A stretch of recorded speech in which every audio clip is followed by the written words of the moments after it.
बिस्मिल्लाहिर्रहमानिर्रहीम अल्लाहुम्मा सल्ली अला मुहम्मद व सय्यिदना मुहम्मद। आज हम बात करने लगे हैं अमेरिका तालिबान पीस डील की और इसका हम इम्पैक्ट देखेंगे रीजन के ऊपर और स्पेशली पाकिस्तान के ऊपर और इंडिया के ऊपर क्या इसका इम्पैक्ट होने जा रहा है। ठीक है, चलिए स्टार्ट करते हैं।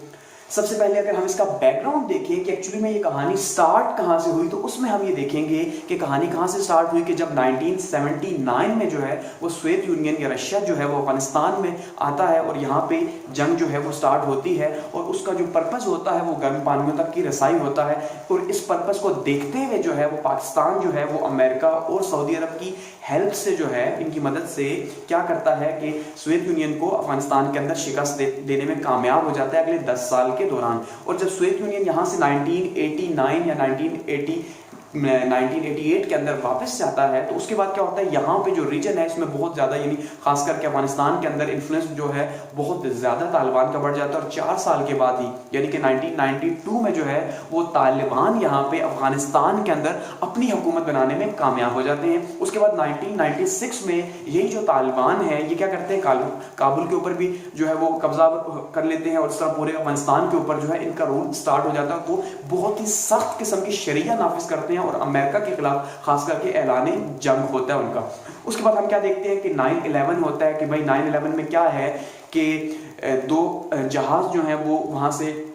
हाईजैक होते हैं अमेरिका से और उनको वर्ल्ड ट्रेड सेंटर और पेंटागन पे उनके साथ अटैक कर दिया जाता है। नतीजे के तौर पे 3000 से ज्यादा अमवात होती है अमेरिकन की और वो ऐलान करते हैं कि भाई अब हम क्या करेंगे, तालिबान के खिलाफ जो है वो अलकायदा खास करके उसके खिलाफ हम क्या करेंगे, ऑपरेशन के जंग स्टार्ट करेंगे अफगानिस्तान के अंदर। ऐसे में उन्हें हेल्प चाहिए होती है इस रीजन के अंदर और अमेरिका जो है वो पाकिस्तान से डिमांड करता है हेल्प की। ऐसा ही है और पाकिस्तान जो है या जनरल मुशर्रफ साहब जो हैं वो हाँ करते हैं। नतीजे के तौर पे हम उन्हें अड्डे देते हैं और यहाँ से जो है एक तवील सिलसिला स्टार्ट हो जाता है अमेरिका के अंदर अटैक्स का, चाहे वो ड्रोन अटैक्स हों, उसके बाद नेटो की फोर्सेस वहाँ पे जो भेजी गई उनकी बात हो। ठीक है, और फिर ये पूरा लंबा सिलसिला चलता है अमेरिका का और तालिबान का या अलकायदा के बीच की जंग का जो तकरीबन 18 साल पर मुहित था। और अब 2020 के अंदर आके जो है ये पीस डील साइन होती है और यूं जो है इस जंग का खात्मा होता है, इतनी तवील जंग का। इसके नतीजे के तौर पर इसके हम इंपैक्ट्स देखें तो इंपैक्ट्स हम क्या देखते हैं, खास करके पाकिस्तान के ऊपर एक तो पहले पूरे रीजन के ऊपर है कि पूरे रीजन में ही जो है वो एक दहशतगर्दी की एक पूरी लहर फैलती है। ऐसा ही है कि अफगानिस्तान, वहां से पाकिस्तान, वहां से इंडिया और ये पूरे के पूरे रीजन जो है वो खास करके ईरान वो डिस्टर्ब हो जाता है। ऐसा ही है, लेकिन साथ में फिर क्या होता है कि उसका बहुत ज्यादा इंपैक्ट पाकिस्तान के ऊपर भी होता है। पाकिस्तान के ऊपर क्या होता है जी, पाकिस्तान क्योंकि नेटो अलाई है, नॉन नेटो अलाई, तो उसमें उसका क्या होता है जी, जो तालिबान है जो जिनको हम बैड तालिबान का नाम दिया था हमने पास में, तो वो तालिबान भी पाकिस्तान के खिलाफ अटैक स्टार्ट कर देते हैं और यहाँ पे जो है वो दहशतगर्दी स्टार्ट हो जाती है, खुदकुश हमले होते हैं मसाजिद पे, इमाम बारगाहों पे, सेक्टेरियनिज्म स्टार्ट हो जाता है, बहुत ज़्यादा जो है ना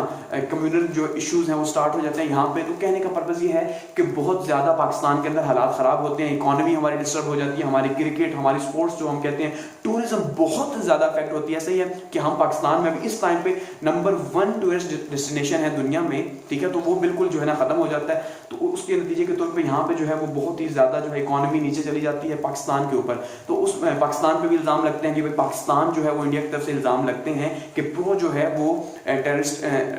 स्टेट है और ये जो है स्पॉन्सर्ड टेररिज्म करता है, यानी कि फंडिंग करता है टेररिज्म को और इंडिया के अंदर वो अटैक करते हैं। तो ये पूरे पूरा सिलसिला चलता है और अफगानिस्तान के अंदर जो हालात हैं वो तो हमें पता ही है, वहां पे तो जंग लगी भी होती है और वहां पे सिलसिला तो है ही खराब।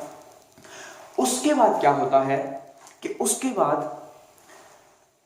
ये सिलसिला मजीद आगे बढ़ता है और पाकिस्तान के ऊपर इल्जाम लगता है डबल गेम का और पाकिस्तान थोड़ा सा साइड पे हो जाता है और अमेरिका को अकेला छोड़ देता है अफगानिस्तान के अंदर कि भाई लड़ो, अब आप हमारी हेल्प के बगैर लड़ना चाहते हो तो लड़ो। लेकिन ऐसे में क्या होता है, अमेरिका को बहुत ज्यादा हर्डल्स फेस करना पड़ती है, वहां पे बहुत ज्यादा चैलेंजेस का सामना करना पड़ता है और ऐसे में अमेरिका भी जो है वहां पे आखिर अपनी शिकस्त को तस्लीम करता है इस मुआहदे की शक्ल में। और अब इस टाइम पे हमने देखा कि पीस डील साइन हुई है जिसमें पाकिस्तान ने गारंटर के तौर पर बहुत ही अहम किरदार अदा किया और ये दोहा में हुई है, दोहा कतर के अंदर। ठीक है, जहां पे Pakistan main leading role play कर रहा था अपना। ऐसे ही है और इस पीस डील के नतीजे के तौर पे अब क्या होगा कि नेक्स्ट 2 मंथ्स में 5000 की जो फौज है वो वापस जाएगी अमेरिका नेटो फोर्सेस और मजीद 14 माह के अंदर जो है वो वापस जाएगी। जो 7500 की फौज मजीद बाकी यहाँ पे अफगानिस्तान के अंदर डिप्लॉयड है वो वापस चली जाएगी यहाँ से। ठीक है,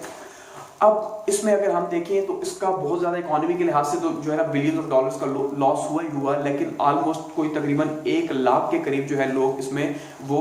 शहीद हुए मुसलमानों की तरफ से, यानी अफगानिस्तान के अंदर शहीद हुए। इसी तरह से तकरीबन 3500 के करीब जो है वो नेटो की जो फोर्सेज हैं वो जहाँ पे जो है वो जहाँ पाक हुई, तो इसका बहुत ज़्यादा इम्पैक्ट हुआ उसके ऊपर भी।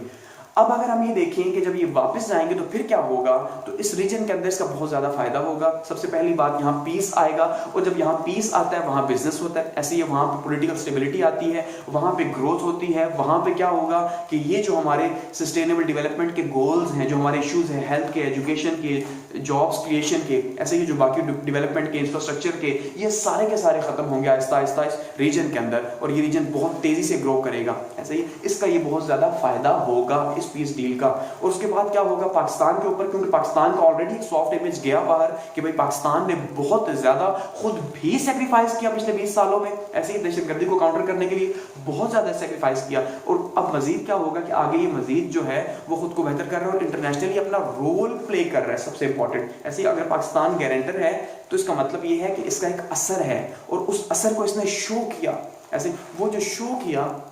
उसके के तौर पे यहाँ पे पीस डील साइन हुई, और इस तरह से जो है यहाँ पे पीस आया, तो पाकिस्तान को भी उसका फायदा होगा, इंटरनेशनली फायदा होगा, सॉफ्ट इमेज जाएगी, हमारी इकोनॉमी बेहतर होगी, हमारे इंटरनल प्रॉब्लम्स जो है वो आहिस्ता आहिस्ता कम होंगे, और इस तरह से हम ग्रोथ करेंगे इस रीजन के अंदर। और सबसे इंपॉर्टेंट चीज, अमेरिका यहाँ से वापस जाएगा 20 साल के बाद, या हम कहें 30 साल के बाद अमेरिका यहाँ से वापस जाएगा। जब अमेरिका यहाँ से वापस जाएगा तो ये रीजन ग्रो करेगा, इसको फायदा होगा, फिर यहाँ पे ये जो दहशतगर्दी फैली हुई थी ये खत्म होगी। तो इस तरह से हम ये कह सकते हैं कि जो पीस डील साइन हुई है बहुत ज़्यादा इंपॉर्टेंट है इस रीजन के लिए, पाकिस्तान के लिए, और सबसे इंपॉर्टेंट अफगानिस्तान के लिए बहुत ज़्यादा इंपॉर्टेंट है, उसकी ग्रोथ के लिए बहुत ज़्यादा इंपॉर्टेंट है ये पीस डील।